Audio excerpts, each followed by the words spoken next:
অনিয়ম করতে পারবেন না আপনি। আর এখানে তো ওনারা স্বাধীনতা ঘোষণা করছে, আলাদা হয়ে যাবে এরা। আপনারা স্বাধীন হয়ে যান। হয়েছে, এদিকে তাকান। তাহলে সুখী দাম্পত্য জীবনের 1 নম্বর চাবির নাম কি? স্যাক্রিফাইস। চিল্লায় বলতে হবে, সেটা কি? তাহলে হাজবেন্ড ওয়াইফ দুইজনেই স্যাক্রিফাইস করবে। এই যে ভাই, আল্লাহর দোহাই লাগে, আল্লাহর দোহাই। এই দৌলতপুরের ব্যাপারে খুব খারাপ একটা ইমপ্রেশন নিয়ে আমি যাব আপনাদের কারণে।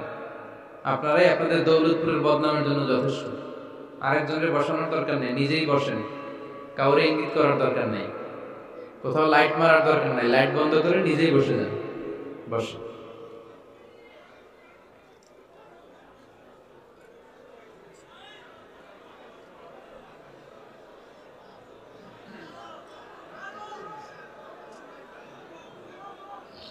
হ্যাঁ, ঠিক আছে, এদিকে তাকান। দাম্পত্য জীবনকে সুখী করার 2 নম্বর কালেক্টিভ ফর্মুলা হচ্ছে ঝগড়া করা যাবে না। ঝগড়া আপনারা করেন নাকি ভাবির সাথে? ভাবির সাথে ঝগড়া করেন কে কে? দেখি হাত তোলেন।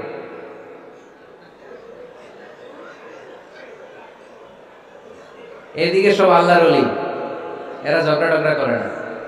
আপনি করেন? এই সাহসী সন্তান আছে কিছু, মাশাআল্লাহ। ঠিক আছে, বেশি করেন না আবার। ঠিক আছে, ঠিক আছে, তোমরা করো, বলছি আপনারাও করেন। ওকে, না ঝগড়া করা যাবে না। একজন ঝগড়া শুরু করলে আরেকজন চুপ থাকতে হবে। দুইজনই ঝগড়া করলে, দুইজন রেগে গেলে ঝামেলা আসরা নাই।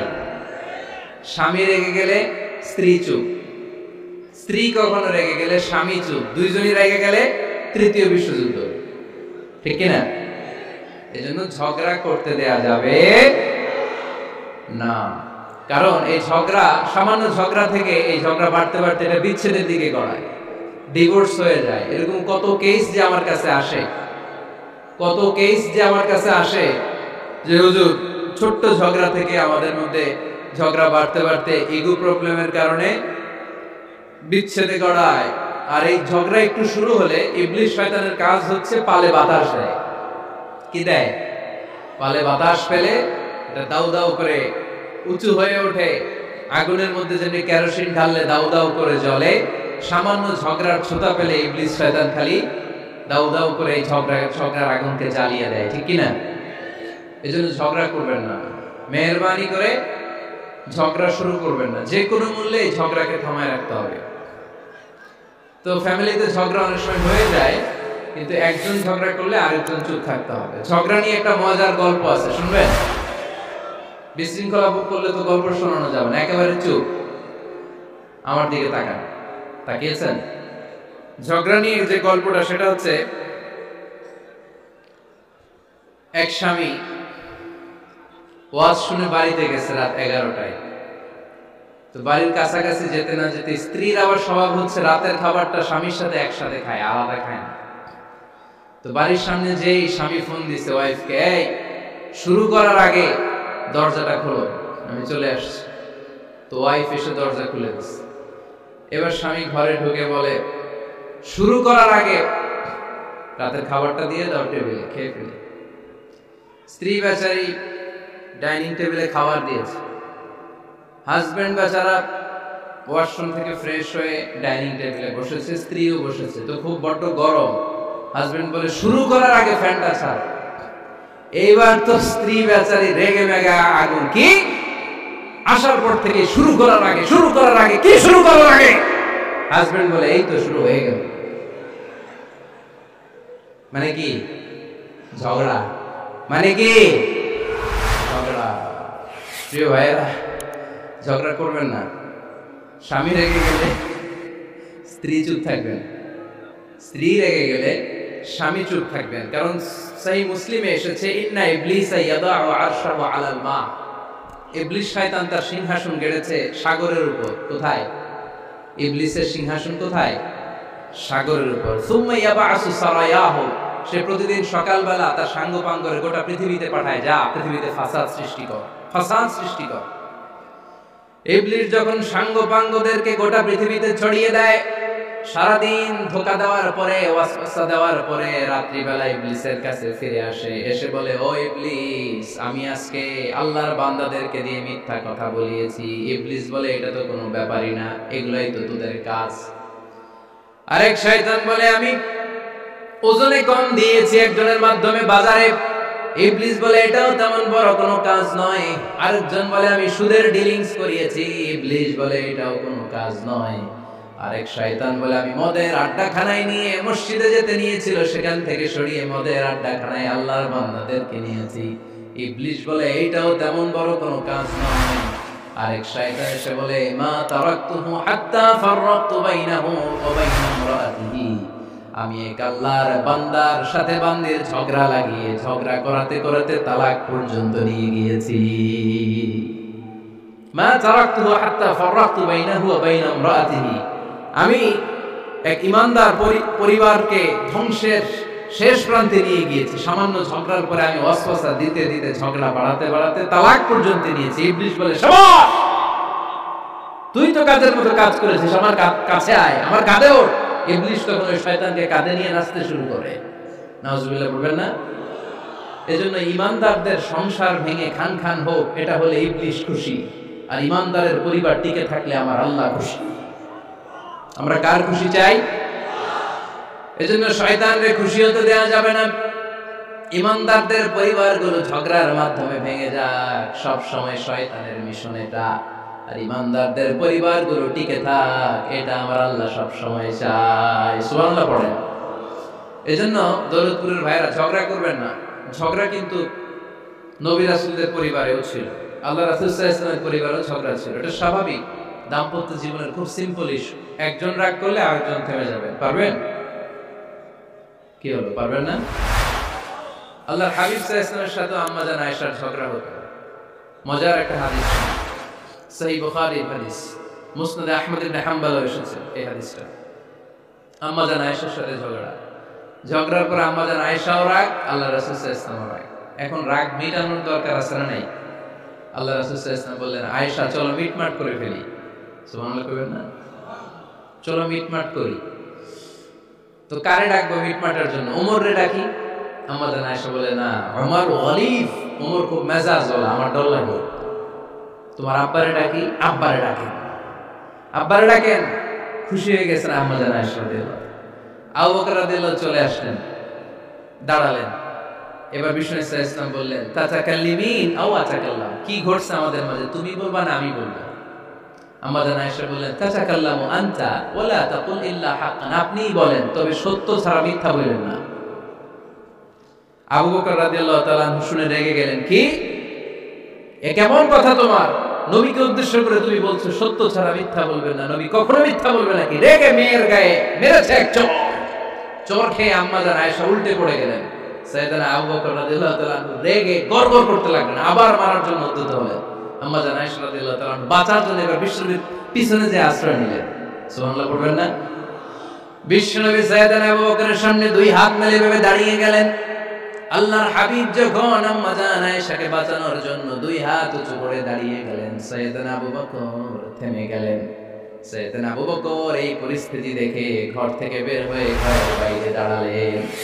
এবার আল্লাহর রাসূল সাল্লাল্লাহু আলাইহি ওয়াসাল্লাম আম্মা জান আয়েশাকে তুললেন, বললেন, ইয়া আয়েশা কাইফা রাআইতিনি আনকাসতুকি মিনার রাজুল, দেখলা নাকি কেমন করে আমি তোমার বাবার হাত থেকে তোমারে বাঁচালাম? আজকে আমি যদি সামনে দাঁড়িয়ে না বাঁচাতাম, তোমার বাবা তোমারে একেবারে মেরেই ফেলতো। সুবহানাল্লাহ পড়ে। দেখছো আয়েশা, আমি বাঁচাইলাম তোমারে, আমার সাথে ঝগড়া করো, আমি বাঁচাইলাম। এই কথা শুনে আম্মা জান আয়েশা রাদিয়াল্লাহু তাআলা লজ্জায় পড়ে হেসে দিলেন। সুবহানাল্লাহ পড়বেন না? এত আস্তে সুবহানাল্লাহ। লজ্জায় হেসে দিলেন। বিষ্ণু ঈসা ইসলাম এবার হেসে দিলেন। দুইজনের হাসাহাসি শুনে বাইরে থেকে আবু বকর রাদিয়াল্লাহু তাআলা আনহু হাসির আওয়াজ শুনে অবাক, কি রে এতক্ষণ যুদ্ধ, এখন আবার হাসি কেন? হাসে দেখার জন্য সাইয়েদনা আবু বকর রাদিয়াল্লাহু তাআলা আনহু ঘরের ভেতরে ঢুকলেন। ঢুকে দেখেন আম্মা জান আয়েশাও হাসে, বিশ্বনবীও হাসে। সাইয়েদনা আবু বকর হেসে দিলেন, আরশের উপর থেকে খুশি হয়ে গেলেন কে? এবার সাইয়েদনা আবু বকর বলেন, ইয়া রাসূলুল্লাহ, ইয়া হাবিবাল্লাহ, আশরিকানি ফি সিলমিকুমা কামা আশরাকতুমা ফি হারবিকুমা, নবী গো আপনাদের দুইজনের মধ্যে যুদ্ধ লাগলে যেমনি মিটমাট করার জন্য আপনি আমারে ডাকেন, আপনাদের এই আনন্দ ঘন মুহূর্তগুলোতে শরীক হওয়ার জন্য মাঝে মাঝে আমারে ডাইকে। সুবহানাল্লাহ পড়েন। আপনাদের মধ্যে যুদ্ধ লাগলে সন্ধি করার জন্য যেমনি আমারে ডাকেন, আপনারা যখন আনন্দ ঘন পরিবেশে এরকম খুনসুটি করেন, হাসাহাসিতে মেতে ওঠেন, তখন একটু আমারে রাখেন। সুবহানাল্লাহ পড়বেন না? দেখেন আল্লাহ রাসূল সাল্লাল্লাহু আলাইহি ওয়াসাল্লাম পৃথিবীর সবচেয়ে শ্রেষ্ঠতম মানুষ, উনাদের পরিবারেও ঝগড়া হতো, কিন্তু এই ঝগড়া কোনোদিন তালাক পর্যন্ত গিয়েছে? কথা বলেন না কেন? আল্লাহর হাবিব সাল্লাল্লাহু আলাইহি ওয়াসাল্লাম তার কোন স্ত্রীকে তালাক দিয়েছেন? প্রায় আম্মা জান আয়েশার সাথে রাগারাগি হতো।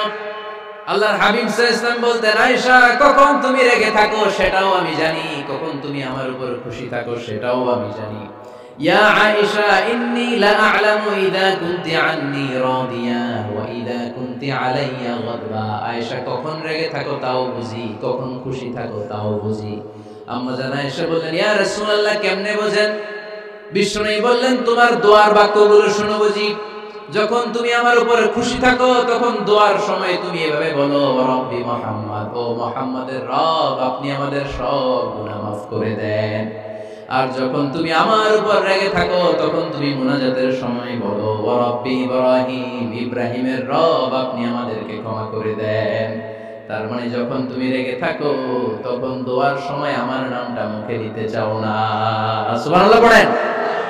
তখন তুমি দোয়ার সময় অন্য নবীর নাম নাও। আম্মা জান আয়েশা বললেন, ইয়া রাসূলুল্লাহ মা আহাজু ইল্লা ইসমাক, আমি তো শুধু নামটাই সরাই, আমার মুখ থেকে কেবল আপনার নামটাই সরায় রাখি, আমার হৃদয় থেকে কখনো আপনারে সরাতে পারি না। আমার হৃদয় জুড়ে আপনি, মা আহাজু ইল্লা ইসমাক, নবী হে আমি শুধু দোয়ার সময় রাগের মাথায় আপনার নামটা বাদ দেই, হৃদয় থেকে তো আপনারে বাদ দিতে পারি না। সুবহানাল্লাহ বলবেন না? তার মানে নবীদের ফ্যামিলি তো ঝগড়া এগুলো হতো, কিন্তু এটা তালাক পর্যন্ত গড়াতো না, ঠিক কিনা? তাহলে এখন থেকে আমাদের এই স্লোগান নিতে হবে যে ঝগড়া করলেও আমরা ডিভোর্সের দিকে যাব না। পারা যাবে? আর একজন রেগে গেলে আরেকজনকে চুপ থাকতে হবে। ভাবি রেগে গেলে আপনি চুপ, পারবেন? পারবেন না? ইনশাআল্লাহ। এই যারা বিয়ে করে না এরা ইনশাআল্লাহ, আর বাকিরা চুপচাপ। আওয়াজ করে পড়েন না ইনশাআল্লাহ। তাহলে প্রথমে স্যাক্রিফাইস, তারপর ঝগড়া করা যাবে না। 3 নাম্বার, দাম্পত্য জীবনের কোনো গোপন কথা অন্যের কাছে শেয়ার করা যাবে না। হাদিসে এসেছে এটাকে বলা হয়েছে আ'যামুল আমানা, এটা সবচেয়ে বড় আমানত। যারা দাম্পত্য জীবনের একান্ত বিষয় কারোর সাথে শেয়ার করে তারা সবচেয়ে বড় কবিরা গুনাহ করে। আশারুন নাস বলেছেন বিশ্বনবী এদেরকে, সবচেয়ে নিকৃষ্ট মানুষ। ইয়াউমাল কিয়ামাতি মানজিলাতান, আল্লাহর কাছে কিয়ামতের দিন সবচেয়ে নিকৃষ্ট হয়ে দাঁড়াবে ওই দম্পতি, ওই নারী কিংবা ওই পুরুষ, তুফদি ইলা যাওজিহি ওয়া ইউফদি ইলা যাওজিহা সুম্মা ইউনশিরু সিররাহা। তারা একান্ত সময়ে ফিজিক্যাল ইন্টিমেসিতে যা করে এটা পরে মানুষের কাছে বলে বেড়ায়, এরকম আসরা নাই? খবরদার, এটা বড় কবিরা গুনাহ। অনেক বোনরা একসাথে হলে দাম্পত্য জীবনের বিভিন্ন গোপন বিষয় নিয়ে কথা বলে, আসরা নাই? অনেক পুরুষরা একে অপরের সাথে বন্ধুদের সাথে বিভিন্ন বিষয় নিয়ে শেয়ার করে, এটা এমন ওইটা এমন, এগুলো বলা যাবে? আসিবাউ হারাম। দাম্পত্য জীবনের সব বিষয়, স্বামীর সব বিষয় স্ত্রীর কাছে আমানত, স্ত্রীর সব বিষয় স্বামীর কাছে আমানত রেখেছে কে? দাম্পত্য জীবনের এই প্রাইভেট লাইফের কোনো কিছু কিয়ামত পর্যন্ত অন্যের কাছে প্রকাশ করাকে হারাম ঘোষণা করে দিয়েছে কে? এজন্য খবরদার আমার বোনেরা, একসাথে মহিলারা হলে পেটের কথা পিঠের কথা সব বের করে দেয়, আসরা নাই? কিছু থাকে না, সব বের হয়ে যায়। খবরদার, সব বললেও দাম্পত্য জীবনের কোনো কথা শেয়ার করা যাবে? আমার ভাইরা খবরদার, আপনাদের দাম্পত্য জীবনের কোনো কথা আপনার বন্ধুর সাথে শেয়ার করতে পারবেন না। এগুলো ফ্যামিলির শান্তি নষ্ট করে, দাম্পত্য জীবনের সুখকে নষ্ট করে। তাহলে 3 নাম্বার, প্রাইভেসি বজায় রাখবেন, এটা দুজনেরই দায়িত্ব। 4 নাম্বার, অহেতুক সন্দেহ পরিহার করুন। অনেক স্ত্রী আছে হাজবেন্ডের খালি সন্দেহ, রাইট? ওদিকে তাকাই লাগেন, ওই মেয়ের দিকে তাকাই লাগেন, মোবাইল দেখি, মোবাইল দাও, ফেসবুকের পাসওয়ার্ড দাও, ঢুইকা দেখি মেসেঞ্জারে কার সাথে চ্যাট করছে, এই অফিসের ফাইল দেখি, এই এটা দেখি, এই তোমার ইনবক্স চেক করবে, এদিকে দাও। আছে না নাই? এই সন্দেহ ঘরটারে জাহান্নামের টুকরো বানিয়ে ছেড়েছে। অহেতুক সন্দেহ করবেন না। আবার ভাইরা ভাবিদেরকে অহেতুক সন্দেহ করুন, এই ওদিকে গেলা কেন, ওদিকে তাকাইলা কেন, এটা করলা কেন, ওইটা করলা কেন, দেখি তোমার মোবাইল, তোমার মোবাইলের গ্যালারি দেখি, লক করে রাখছো কেন, লক খোলো। আসলে নাই অহেতুক সন্দেহ ফ্যামিলিটারে জাহান্নামের টুকরা বানিয়ে দেয়। হ্যাঁ, ভ্যালিড কোন অপরাধ যদি স্বামী করে ফেলে, ভ্যালিড কোন অপরাধ যদি স্ত্রী করে ফেলে, পরকীয়ার কোন বিষয় যদি প্রমাণিত হয়, বসেন, কনসাল্ট করেন, একে অপরের সাথে কথা বলেন, জিজ্ঞেস করেন। কিন্তু অহেতুক, আমি অনেক ফ্যামিলি এরকম দেখেছি, আমার কিছু বন্ধুকেও আমি দেখেছি যে এদের অবস্থা খুব খারাপ, খালি সন্দেহ করে। আসলে নাই, সন্দেহের রোগটা বড় রোগ, এই রোগ থেকে বেরিয়ে আসতে হবে, অহেতুক সন্দেহ করা যাবে না। 5 নাম্বার, হাজব্যান্ড ওয়াইফের দায়িত্ব হচ্ছে একে অপরের সহযোগী হতে হবে, সহকর্মী। আল্লাহর জান্নাত পাওয়ার ক্ষেত্রে একে অপরের সহযোগী। আপনি একা জান্নাতে যাবেন, ভাবি জাহান্নামে, এটা আপনি চান? জি না, আওয়াজ নাই আপনি গলায়, আপনি এটা চান? ভাবি একা জান্নাতে যাবে, আপনি যাবেন না, এটা ভাবি চায়? চায় না। তাহলে গেলে একসাথেই যান না, একসাথেই যান, একসাথেই যাবেন, আলাদা না।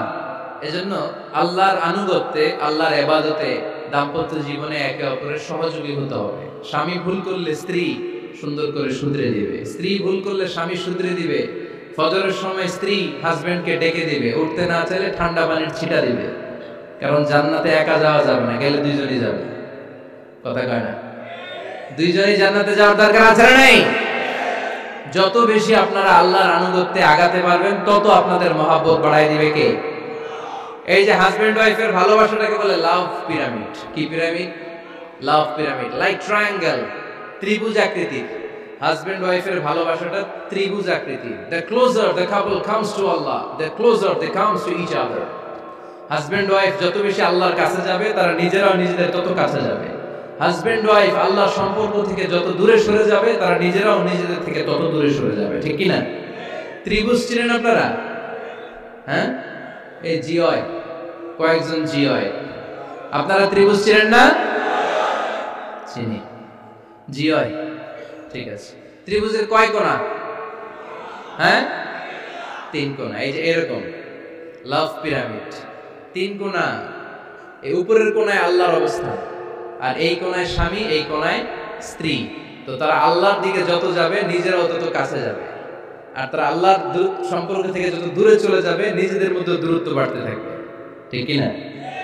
পিরামিডটা বুঝতে পারছেন? ত্রিভুজ আকৃতির সম্পর্কটা লাভ পিরামিড এরকম, 3 কোণা। উপরের কোণায় থাকে আল্লাহ, এদিকে স্বামী, এদিকে স্ত্রী। তারা যদি আল্লাহর কাছে উভয়ে যেতে চায়, উভয়ে কাছাকাছি আসতেছে না? কথা বলেন না কেন? আর আল্লাহর আনুগত্য, ইবাদত থেকে দুজন যদি দূরে সরে যায়, তাহলে দুজনের দূরত্ব বাড়িয়ে দেয় কে? এজন্য স্বামী হবে স্ত্রীর সহযোগী, সহকর্মী। নামাজের সময় একে অপরকে ডেকে দিবেন, মোবাইলে অ্যালার্ম দিয়ে রাখবেন। স্বামী স্ত্রীর ডাকেন, স্ত্রী স্বামীরে ডাকেন। স্বামী স্ত্রীকে কোরআন তেলাওয়াত শোনাবেন, স্ত্রী স্বামীরে কোরআন তেলাওয়াত শোনাবেন। ফ্যামিলিটারে জান্নাতি ফ্যামিলি বানায় দিবে কে?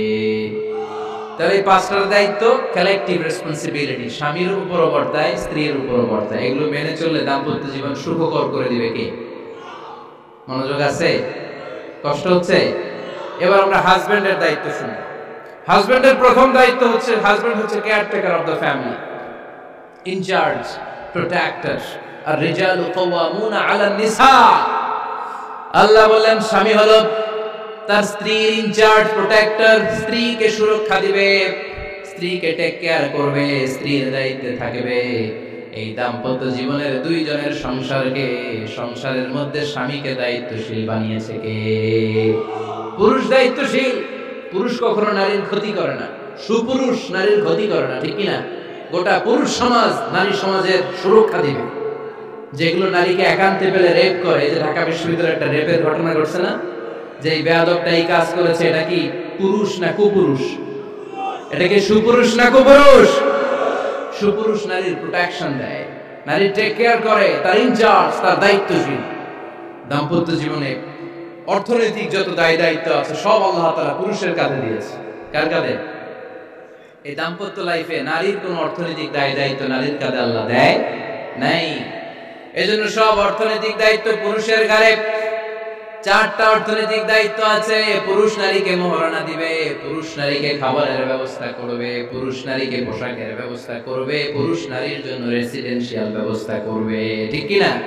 وآتوا النساء صدقاتهن نحلة فإن طبن لكم عن شيء منه نفسا فكلوه هنيئا مريئا